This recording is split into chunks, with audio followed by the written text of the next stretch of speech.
All right, let's take a step back, bigger picture here. As women get through their 40s and 50s and 60s and beyond, what are the most important things they can be doing? Don't talk about drugs yet, just everyday things.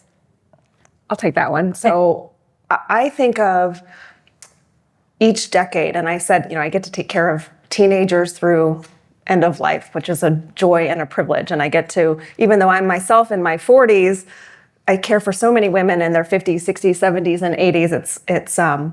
It's a gift to be able to say, like, the things that you do now and the decisions that you make and the investment that you make in your health and well-being, oftentimes it actually doesn't pay off until a little bit down the road. And so I think of it like our retirement accounts, right? I'm sort of, if you're, I do this move about 100 times a day.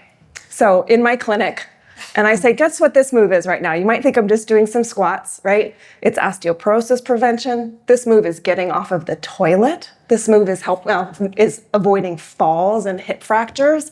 And small things that you do in each decade, habits, high quality sleep, excellent food, and putting good nutrition into your body, cardiovascular health, and then weight training, resistance training. All those things benefit the woman that you are now, but also who you're going to be in that next decade and that next decade and that next decade. And it's so fun to be able to help encourage and validate, like, it's hard to fit those in, right? I can't get to the gym every day. I'm tired at the end of the day and I got to get my kids to soccer practice. But I can do a few up downs, right? I can do Kegel exercises while I brush my teeth.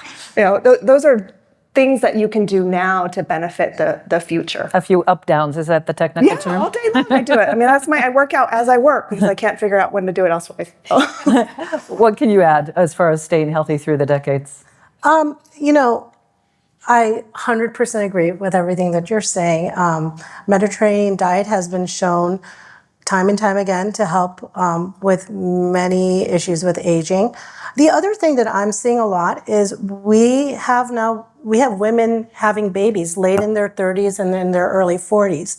And interestingly enough, one thing that I see a lot of is women having babies when they're 42, 43, and literally afterwards going straight into perimenopause. Mm-hmm. And so, those women who are in their late 30s and early 40s, whatever you can do after a pregnancy to get your body healthy, in other words, pelvic floor therapy, watching your diet, when you have toddlers, not eating the rest of the mac and cheese, and also having grace. And one of the things I also feel like is it's important, women put a lot of pressure on themselves. And I see a lot of women sometimes upset that, I had a woman last week who was upset that she had ice cream at her daughter's wedding. And realizing that not everything's going to be perfect. And it's okay sometimes to, have a day where, you have some ice cream. That's okay.